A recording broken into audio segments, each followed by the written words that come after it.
Hello everyone, this is Deniz Beser, the founder and the director of Fanzineist Vienna Art Book and Zine Fair. 20 minutes ago, Alexandra Stelmashonok's calligraphy workshop was on Fanzineist Instagram account and Fanzineist Vienna YouTube channel. In that workshop, she was sharing some easy and fun ideas how to make your own calligraphy herbarium, and which will contain both sunny summer pieces and calligraphy in its various forms. And we just wanted to have a chat with Alexandra. So today our guest is Alexandra Stelmashonok. I would like to introduce her a bit now. She is a graphic designer and calligrapher storyteller, and it often feels to her that with her art today she is creating some kind of reality chronicles. It has become very sad and grave recently, and true to the fairy tales that she is writing herself, and she is trying to find a happy ending for us all.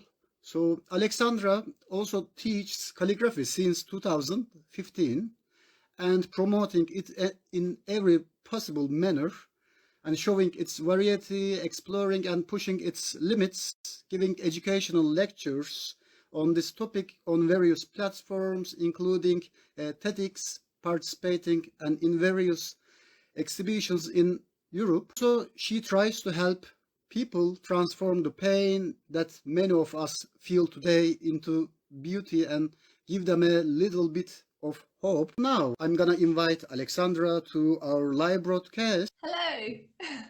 Hello, Alexandra. Good to see you. Nice to see you too. Welcome again. Good to see you at Fanzine. And also your workshop was quite interesting. And also our followers and art and zine lovers can find that video on our YouTube channel. So thank you very much for that video too. Thank you. That's a beautiful event and so many people absolutely talented with such beautiful designs, illustrations and typography and letters. So when I was browsing through the exhibition, I was just like, oh my God. It was really so cool. And I think I'll be going back all the days until it's over. So because it's really very beautiful and I'm just lost there. It's like, There are really great, talented artists and publishers, and they have amazing works. Also, every day I just visit that virtual exhibitions and checking out the details. It's quite interesting. It's really good to see all of that works in that virtual exhibitions for all of us. and to know different artists, new artists whom I didn't know before. So it's amazing. I'm just checking. Here's my Instagram. Here's my exhibition. I'm just, oh, that's a new name. So it's really funny. It's almost like in reality Yeah. when you go and say hello, but just you need Instagram for that. Yeah, right. And also, I think internet is a great tool Yeah. to spread our works. In this event, we host artists from all around the world, from New Zealand, from Haiti, from Argentina. So, yeah, many countries and many artists. And normally, it's really hard to possible bring all of them in one place, in a physical place, because of distances, because of budget issues. So, thanks to internet. Yeah, that's how we can all meet. That's really Yeah, right. I was trying to tell about you, but of course, my introduction maybe is a bit limited. So, would you like to tell us about yourself? Who is Alexandra? Oh, that's a long story. I think we're all like mosaic and we're all made of different parts and different interests and different professions. So yeah, with me, I think it's also everything is mixed up and my parents are designers, so I basically grew up playing with fonts. That was okay for me. And I just could not fall in love with it. But my granny was an interpreter. So she was the main one in the family and she insisted that I go and become an interpreter as well. So I'm something in between. I'm an interpreter in my past life. But after that, I still decided that I want to follow like my parents, and I went into graphic design and when I discovered that, oh, typography is so beautiful, it can be so emotional, and then like, what? You can write it? You can write beautiful letters? I need to try it. And that's actually how I fell in love with letters and with calligraphy. And well, it's really a huge passion of mine, I think, because I just can't get enough of it. I want more, to study more, to know more of different styles. There are so many of them. And well, to me, classical styles are very, very similar really to a train. So you go on a train and you can, well, get out at any station and you can make your own experiments, and it's really beautiful and it's amazing, and it's incredible that every person has his own station and his own home in calligraphy. So it's really beautiful, and what I really like in calligraphy, that it's really very, very personalized. You can stay within the framework of classics, but at the same time you can tell so much. And for me, it's really like chronicles. So the chronicles of what's going on around you, and what is even more important, I think, what's going on inside. It's about emotions. It's about showing them, because writing is so natural. It's something that we do since our childhood. It's what we imitate at first, and then what we learn and what we try to do like consciously. So it's something with us like for the whole of our life, and it's really very, very sincere. So to me, it's incredible that I can take something very natural, it's like walking, and make it actually an artist's tool. So it's really, it's amazing. And I think that I'm really trying, when teaching, I'm trying to help people like understand it, and understand that it's an incredible and boundless source of inspiration, that you can do anything with it. You can bend it, you can change it, and do whatever you like. And maybe the only thing that we need like to do it is to become just a little bit free, because I know that in our schools we're often taught from like early childhood that you need to do like this and like this, and this is the rule, and there are no other options. But in calligraphy, options are like endless. Do whatever you like. Yeah, first learn how to do like in the right way, but then you can break all the rules and do whatever you wish. So it's really beautiful. It's amazing. And it's just the problem of calligraphy that you can't start like, oh, like this. It's not instant. It's not like, I don't know, some Fanta or something like that. So something very quick. It's not like you open it and yeah, it's there.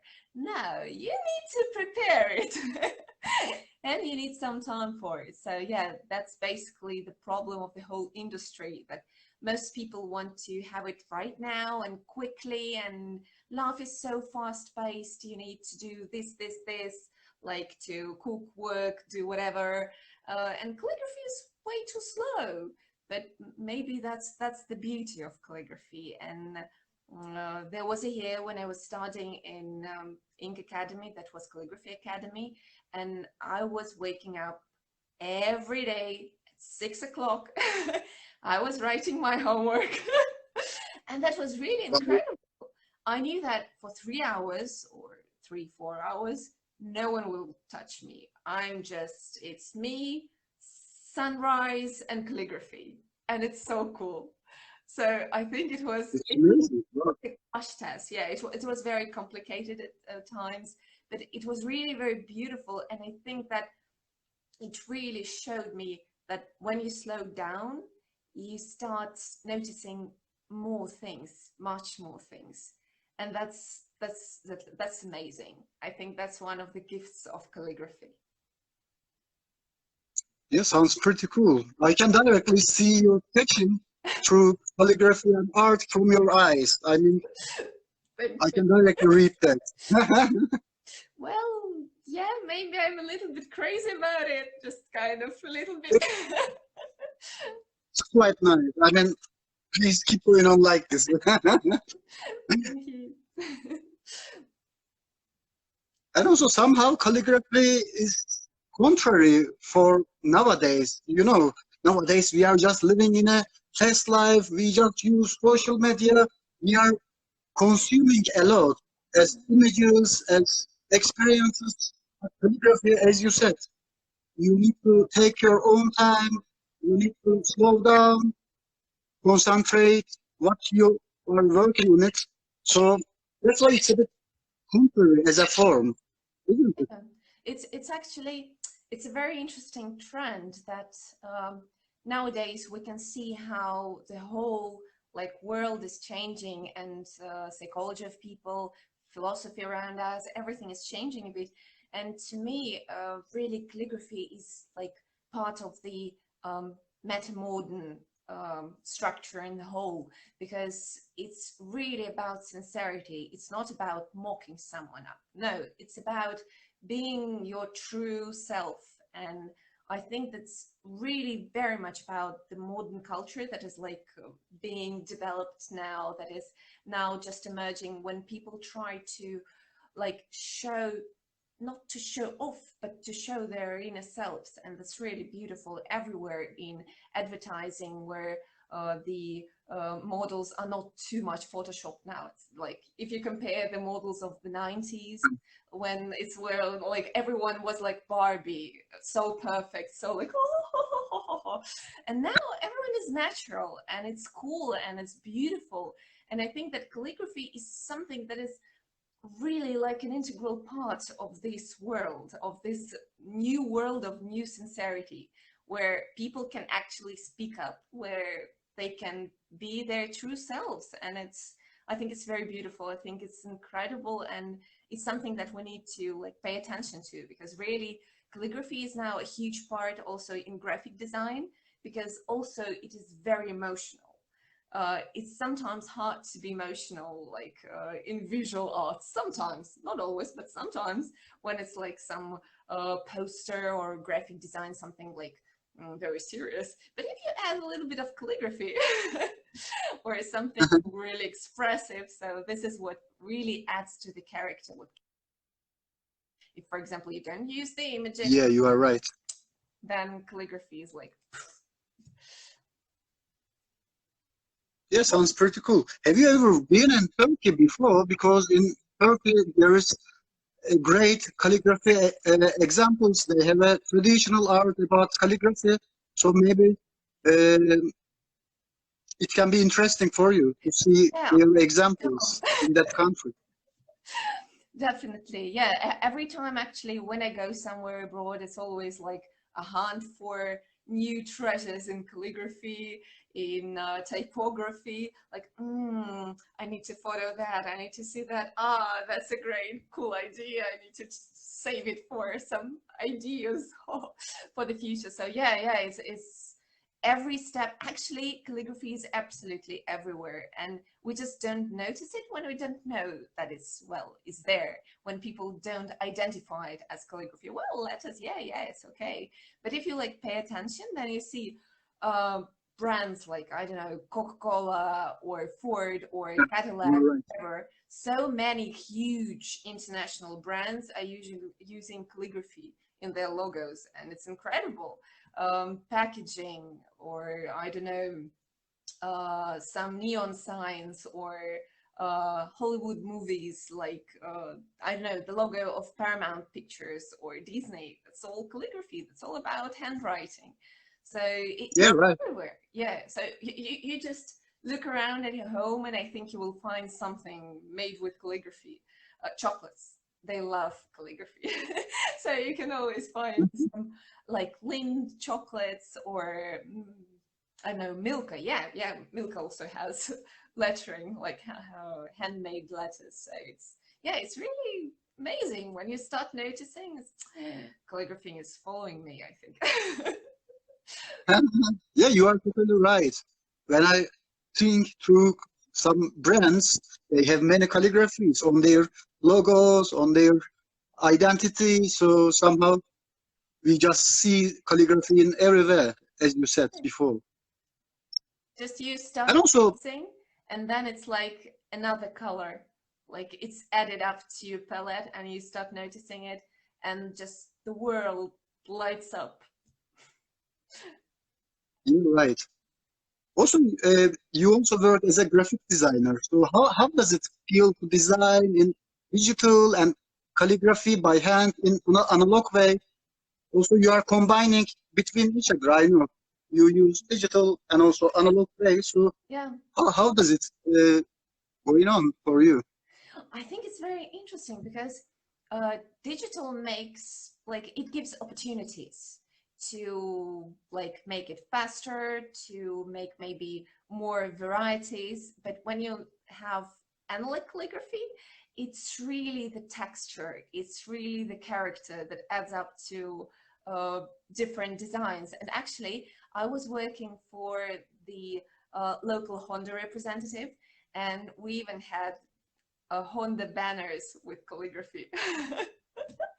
So yeah, we were advertising some new, I think it were CRVs or something like that. So some new cars, and they were coming from Britain. So I was using English roundhand as an inscription, like on a parcel. So this car comes from the UK, and it was really Well, so much fun. And I even still have the screenshot from it that Honda had calligraphy in Minsk. So oh, pretty cool. it's serious.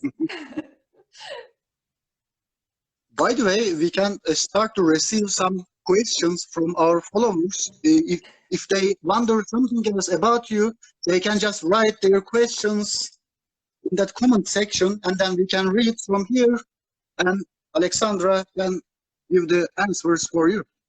And also, I have many questions uh, that I prepared for you. I just want to keep going with some several new questions. And you opened several exhibitions in Minsk and Lodz under the name of Tourist Tales. Mhm. And would you like to talk about these exhibitions?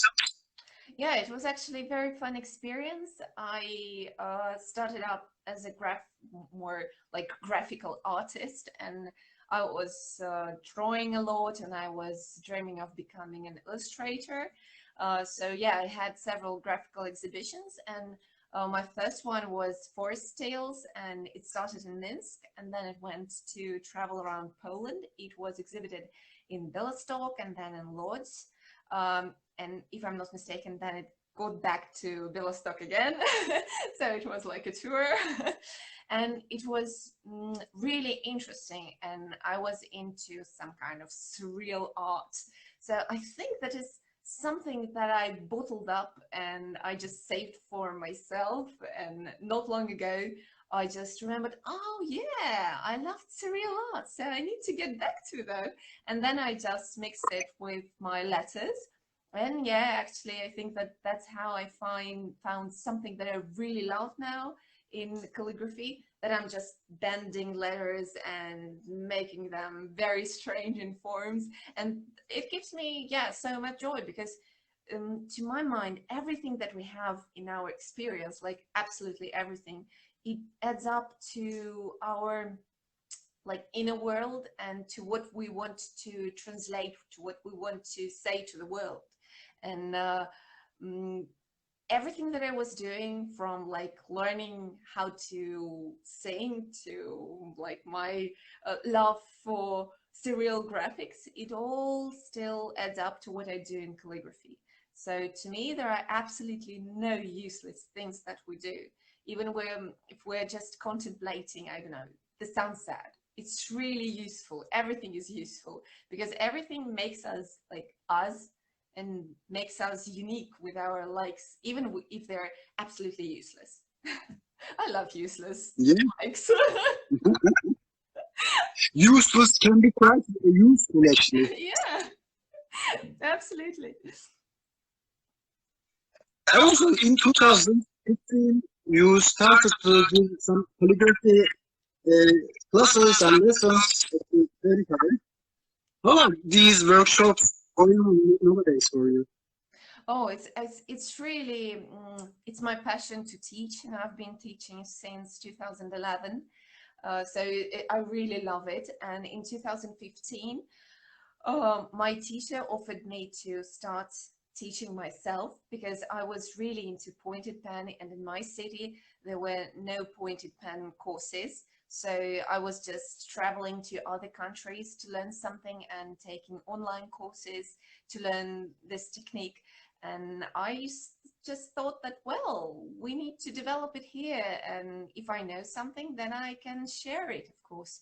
And it's something that I think I love calligraphy a lot, but I love teaching as well. So these are like my two favorites, because it's incredible. You feel like a gardener.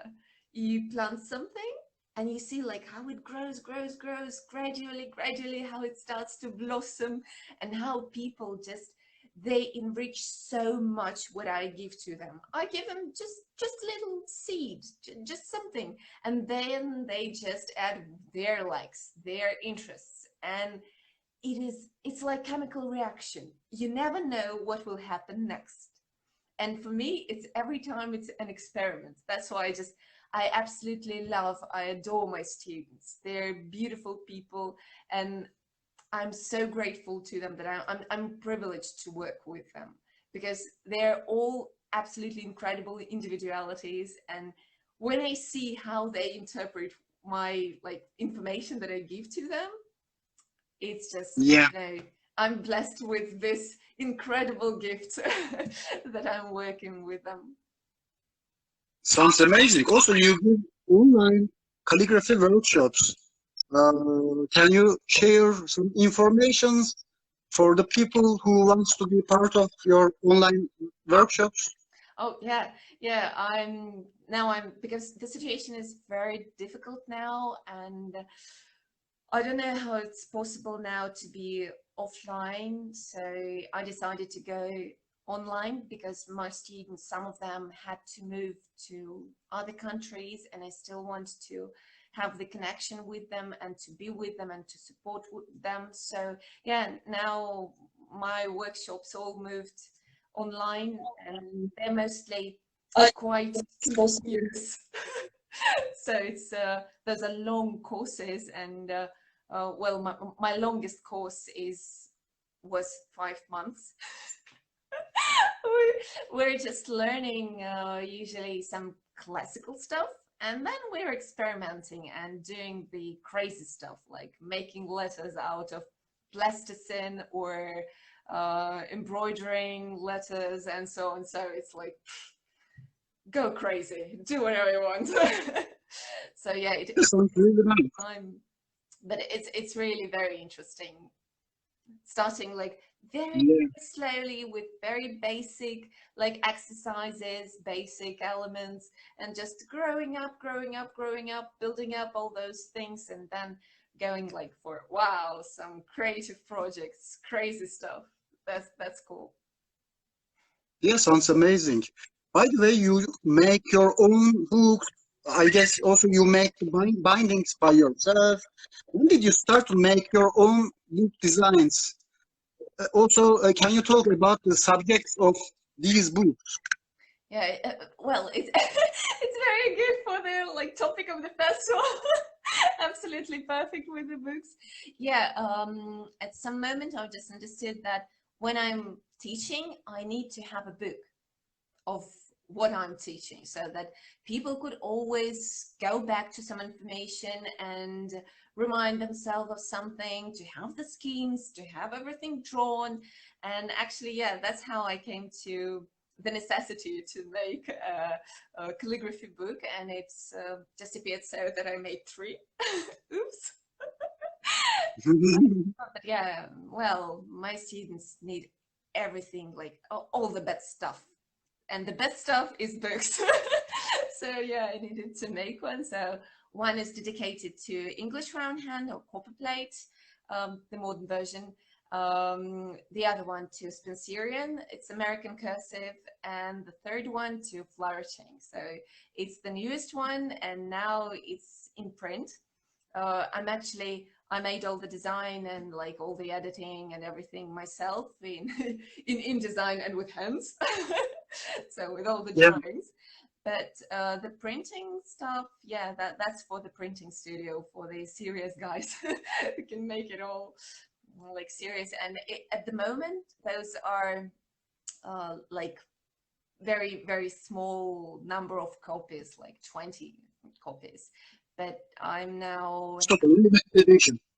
but I'm negotiating with an editor, and actually we met today, and I'm negotiating about like making many copies, many copies, so to make it like a proper book, because at the moment it feels more like my personal art project, but I think it can help people to study and to learn some things about calligraphy. So I just hope that I can be helpful, and for me it would be really very cool.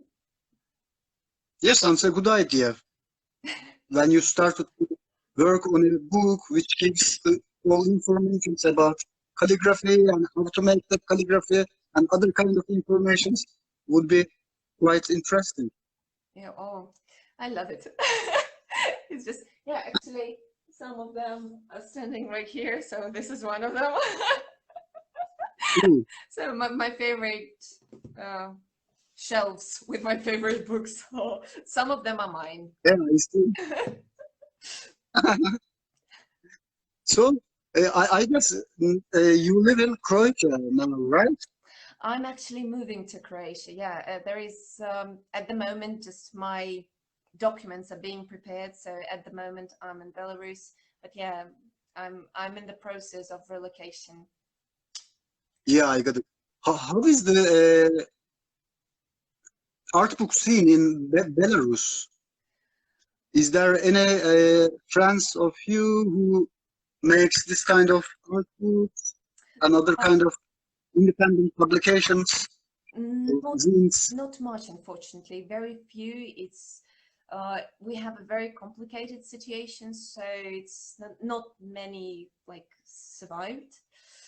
That's a very sad thing, and it's very painful. But there are beautiful people who still make art, who make amazing books, and we have some incredible independent bookshops who promote those books, and it's really amazing, and they are like gems, and it's really very beautiful. People who write poetry and who make their own books, because it's just today that I saw that one of our bookshops of this kind, they actually got the new poetry book that was made by the author, and that's really like a celebration. It's like a holiday, like, whoa, that's a new book. So yeah, I think we don't have that much of the sphere, but it's trying to survive, it's trying to develop, and it will survive definitely, and it will be developed. It's just, it needs a little bit of time, and then it will be just, and they will definitely I hope come so. to the festival. Do you often participate to art book fairs? I used to participate a lot in the past, but then I had a long like pause when I was having some other interests, and I was into other festivals, because I was really very much into dancing. So I made a pause, but I'm back. It sounds great. Yeah, also we are still waiting for our followers' questions. If you have some questions, please write in the comment section. Yeah, And I'm just checking out the time because of that Instagram time limits. Yeah, we have still enough time to talk, so we can keep going on more.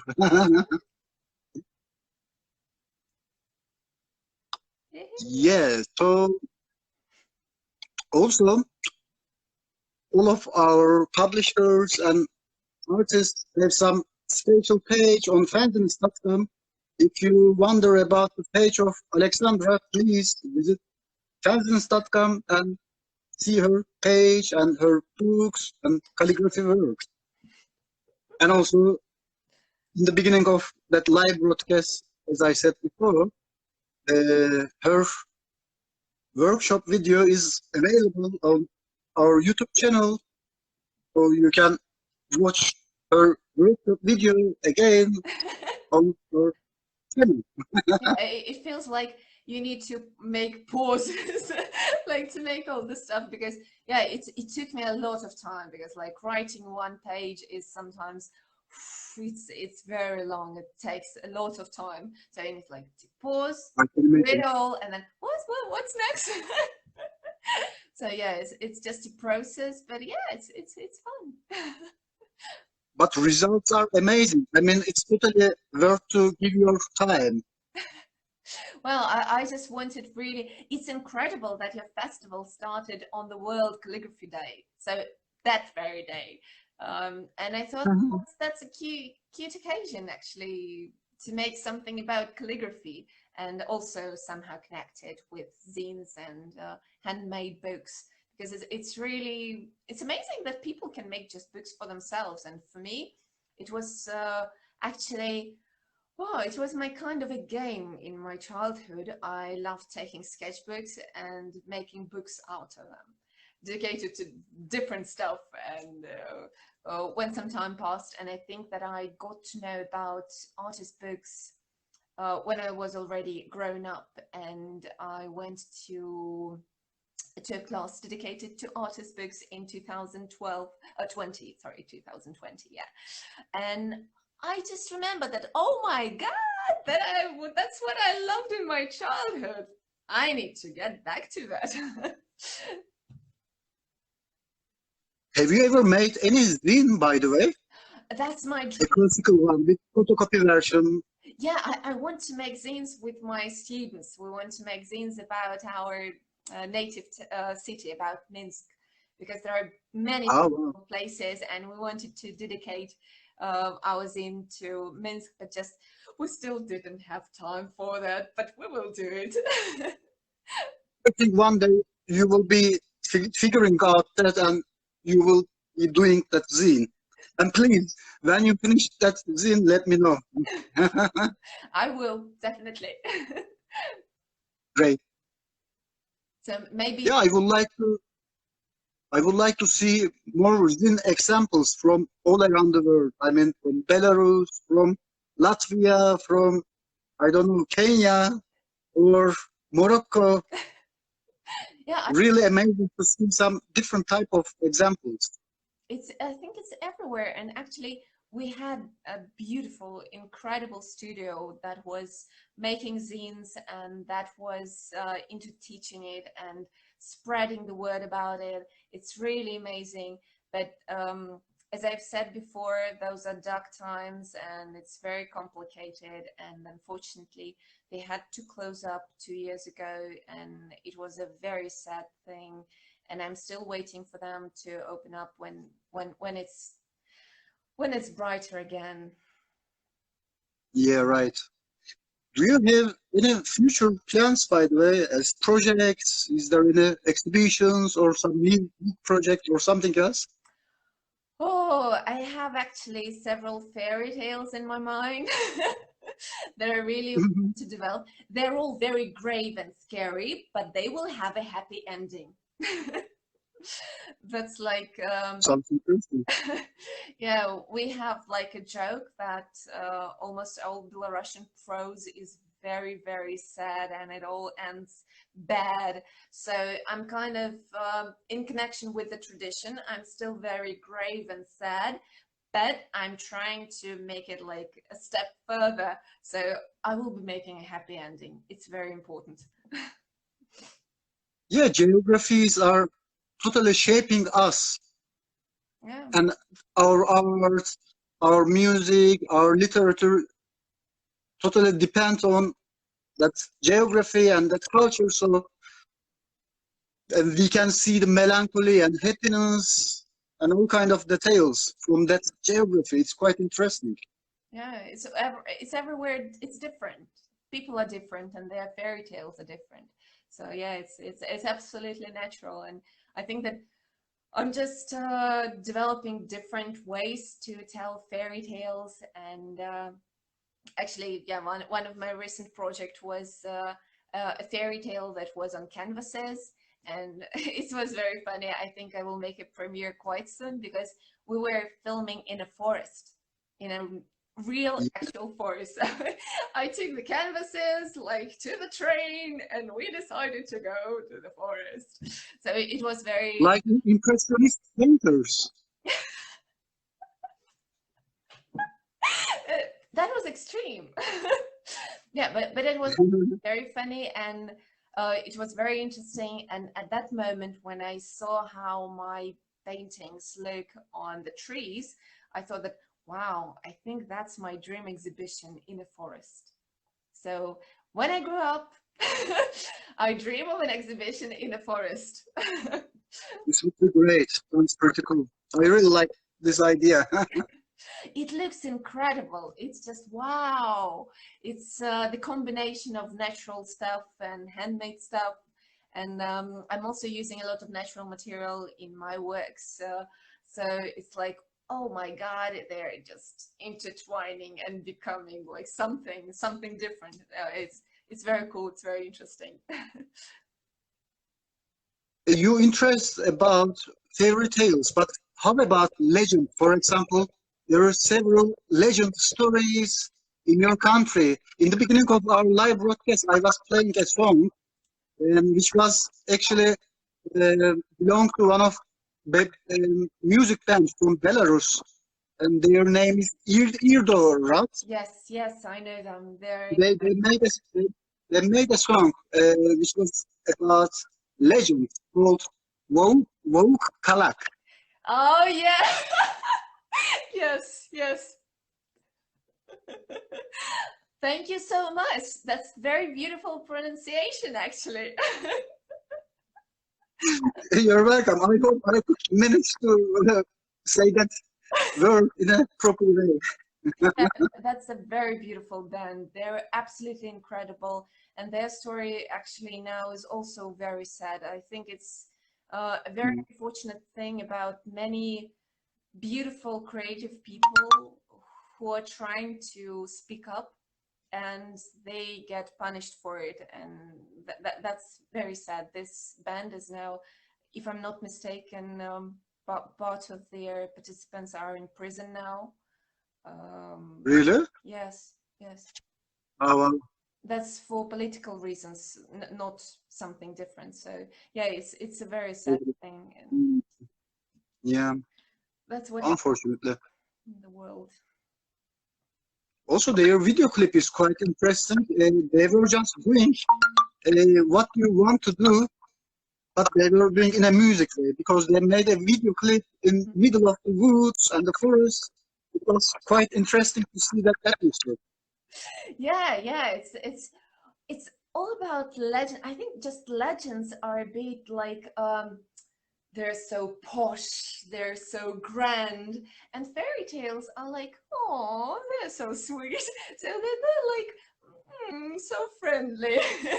I think it's just more about me.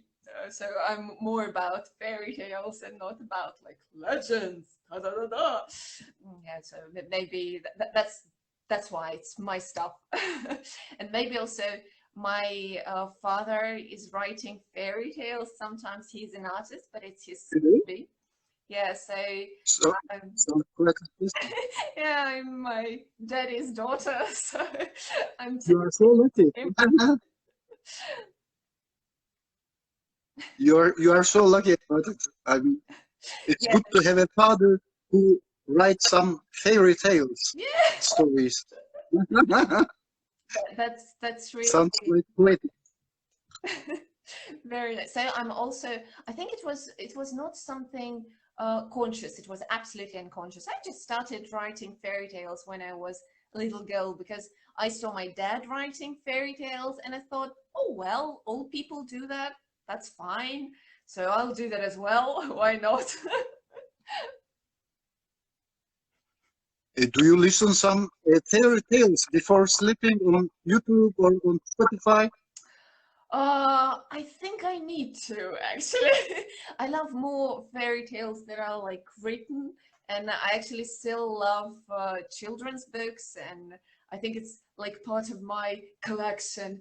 Everywhere where I come, I'm just looking for some new cool fairy tales that I have amazing illustrations or some cool typography. So I'm really just always checking for some new children's books.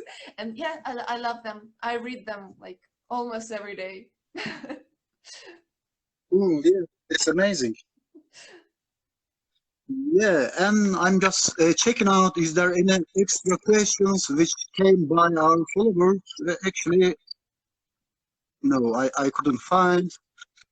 Yeah, this is the last chance for our followers. If they have any questions, they can just write in that comment section, and then Right? Alexandra can give the answers for you. Yeah, so we're basically making a fairy tale before bedtime.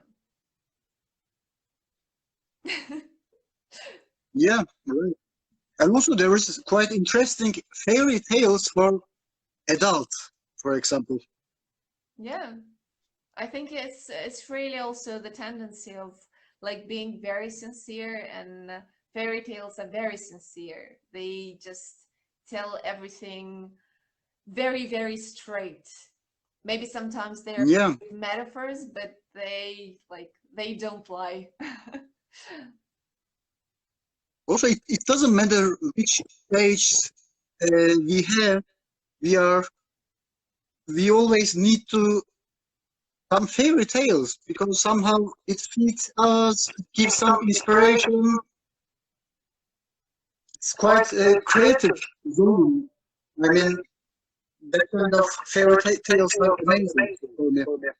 Yeah, even if we just have a look at illustrators and different artists, they very often find inspiration in one and the same fairy tale, but every time that's very individual, and then that's a very specific like illustration. For example, the illustrations of Salvador Dali to Alice in Wonderland. Wow, that's something out of this world. So everyone has like his own understanding of the fairy tale, with like the basic concepts, like they are preserved, but at the same time, like everyone can give some special character for the fairy tale. It's like a parent when he's reading a fairy tale to his child, it's his voice, it's his intonation, it's like his attitude.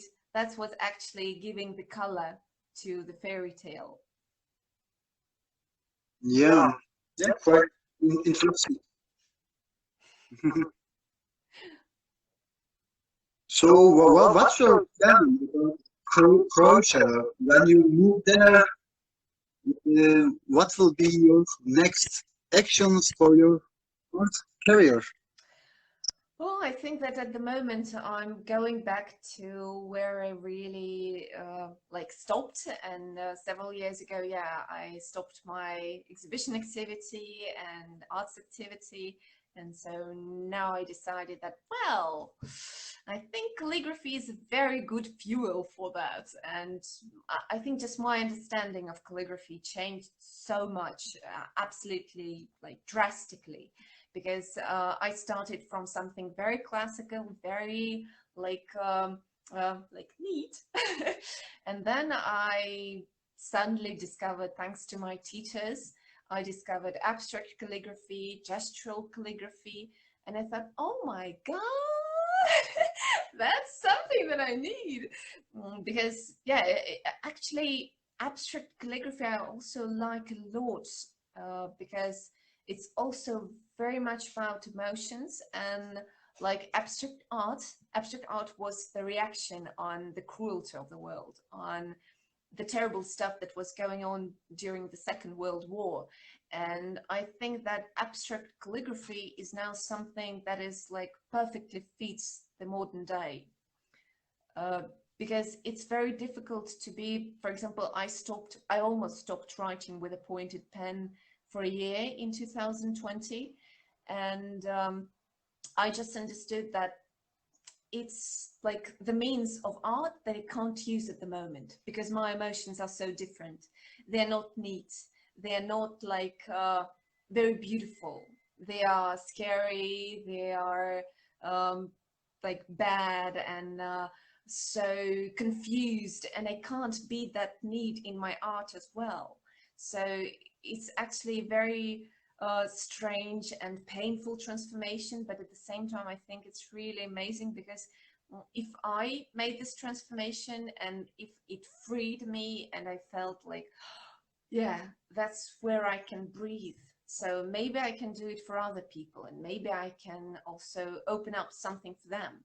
So for me, it's really something very important. And yeah, I'm mostly moving a little bit away from classical stuff. I'm very grateful to it, and I think it's absolutely necessary to have it and to know it.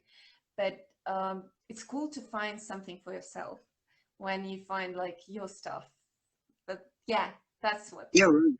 like, that's what makes me really I crazy. guess you totally found the right form for your art. So you just keep going on to produce with your calligraphy way, and it's quite nice. Also, you just share your calligraphy passion with some other people, so it's an amazing way. Thank you. Mhm. Yeah, again, I'm just checking out if we have any questions. I cannot see anything. Questions for the bedtime stories? Yeah, maybe we can just start to tell a fairy tale because it's almost nighttime, so Let's go for the it would be quite interesting. Yeah. we're all, I think we all live, yeah, in a very, very big fairy tale. It's just way too unpredictable.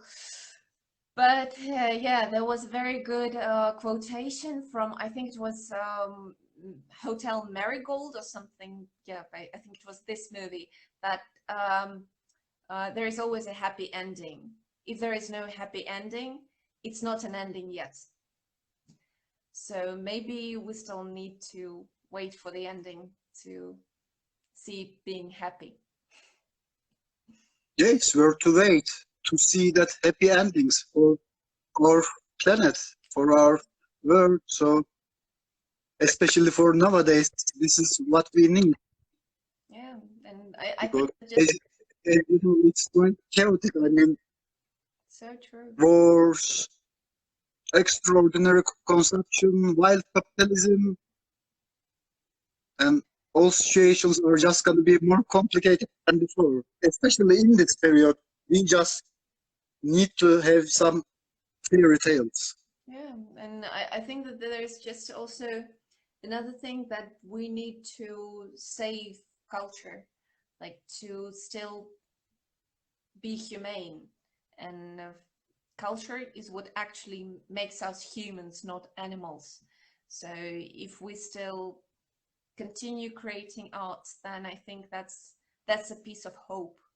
Because I remember that, well, even during the hardest times in the history, there are always still artists, there are musicians, there are no actors, and they still go on because that's something that gives hope and that makes people actually hoping for the best, that there will be a moment that they will be again enjoying all that, but in different settings.